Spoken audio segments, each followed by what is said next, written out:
Hello everyone and hello mga kacharot! Welcome back again to our YouTube channel.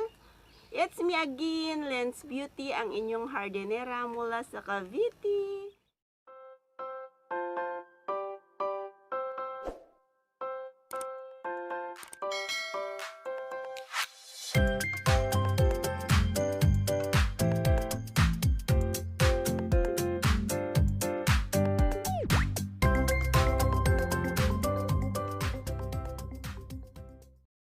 So for today's vlog mga kacharot ay gagawa tayo ng organic fertilizer na mula sa eggshell.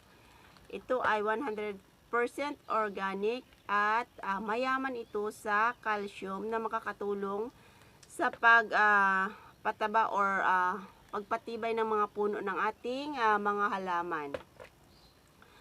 At syempre, bago natin simulan ang ating vlog ngayon ay kung hindi ka pa nakapag-subscribe sa aking YouTube channel, huwag kalimutang mag-subscribe and hit the notification bell para ma-update kayo kung may mga bago akong upload videos.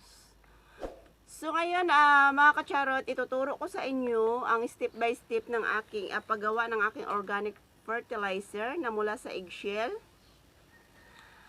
At ilalagay natin to sa plastic at dudurugin natin siya. So, mayroon akong inihandang plastic dito.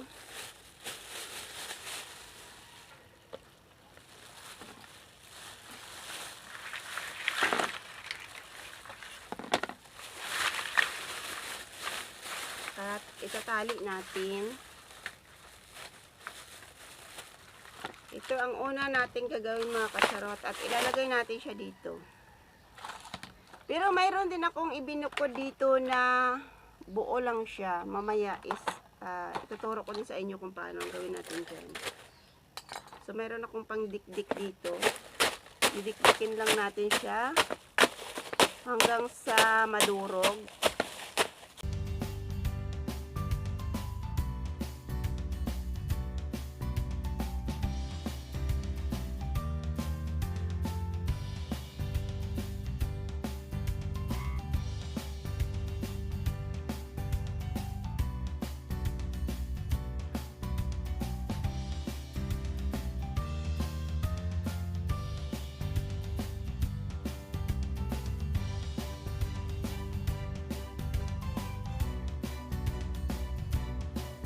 So, syempre, sa halip na bibili pa tayo ng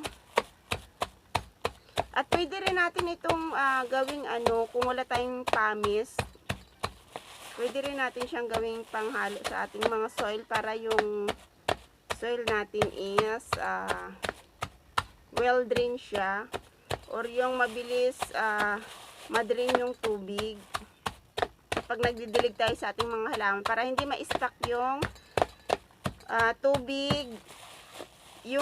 tubig sa lupa ng ating mga halaman. So ayan, nadurog na siya. Lipat natin ulit siya dito.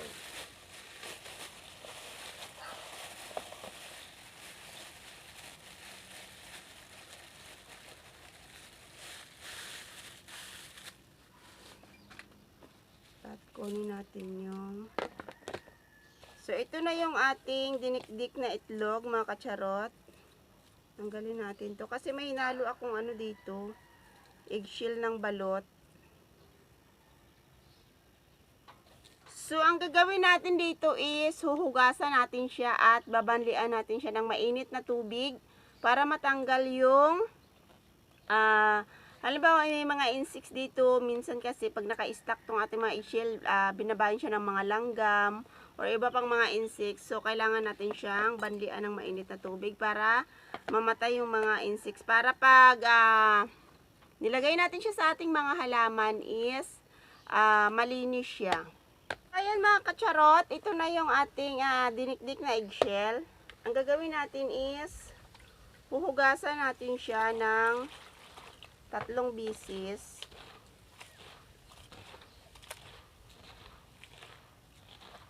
Para mawala yung amoy ng ating eggshell. At dito lang natin siya itatapon sa lupa. Dahil hindi naman simentado tong likod ng bahay namin.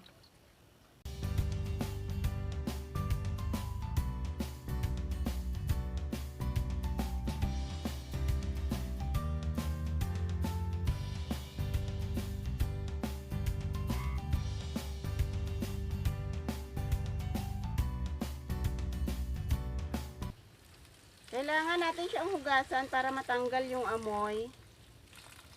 Para hindi mabaho yung ating eggshell. Kung hindi pa natin siya magamit kaagad.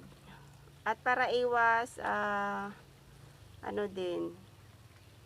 mga pisti sa halaman. So, ayan, nilagyan ko na siya ng mainit na tubig. Ito yung mainit na tubig. At kailangan natin siyang haluin. At hayaan lang muna natin siya dyan ng mga 3 minutes. So, dito muna tayo sa aking buong eggshell. Itong aking buong eggshell ay pwede rin natin itong gawing decoration sa taas ng ating mga halaman. So, kailangan lang natin itong linisin. Kasi may mga tira-tira pa ito na itlog. So, kapag hindi natin siya nalinis is pwede siyang bahayan ng langgam. So, lalanggamin yung ating halaman. So, kailangan natin tanggalin yung mga tira-tirang itlog.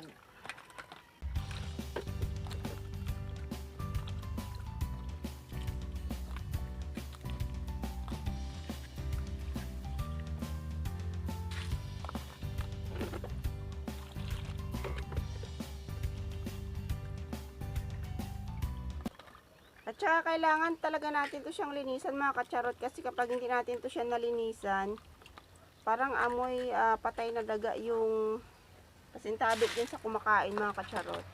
Yung ating eggshell, namamaho siya. So, ito ay bubuhusan din natin ng mainit na tubig.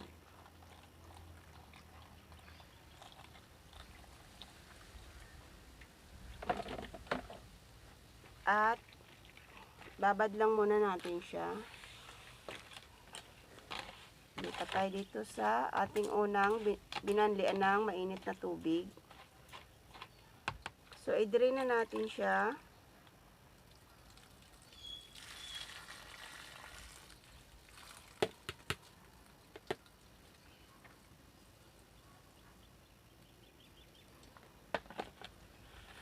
At ito ngayon yung ihahalo natin sa ating soil. At ito naman yung binanlian natin kanina ng mainit na buong itlog.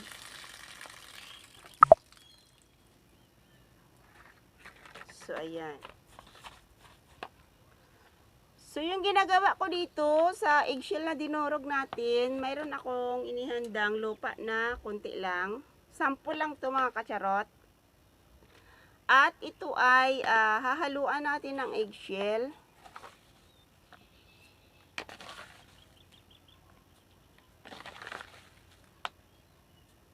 Halimbawa, yung inyong lupa is 60%, 40% ng eggshell mga kacharot ang inyong ilalagay.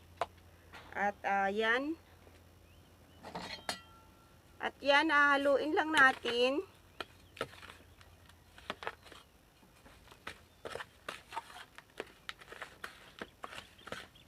Haluin lang natin maigi para ma-mix siya ng mabuti sa ating lupa.